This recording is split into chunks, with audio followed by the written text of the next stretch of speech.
This protocol is useful for fragment-based lead discovery campaigns as an additional tool for selecting promising fragments as hit candidates.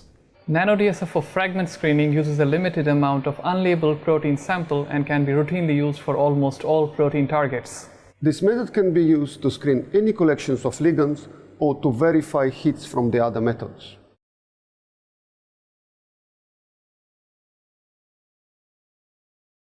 Take out a fragment plate from the -20 or -80 degrees Celsius freezer and let it thaw at room temperature with gentle shaking on a benchtop shaker. Centrifuge the plate at 500 times G for 30 seconds to collect any drops sticking to the side of the wells. Take an MRC 2-well crystallization plate and pipette 15 microliters of the protein stock solution into each subwell using a multi-channel pipette.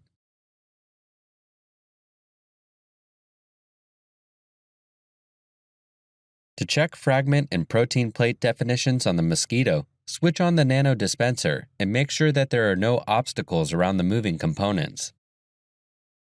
Open the graphical user interface, click on the Setup tab, and under Deck Configuration, check whether the type of plate in which the compounds are supplied and the one in which the protein is transferred are already present in the list of available plates.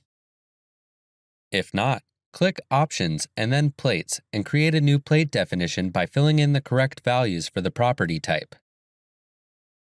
Under the Setup tab, specify the plate positions under Deck Configuration. Using the drop-down menu, choose Grainier U-bottom plate for position 1 and MRC 2-well plate for position 2 and save the protocol.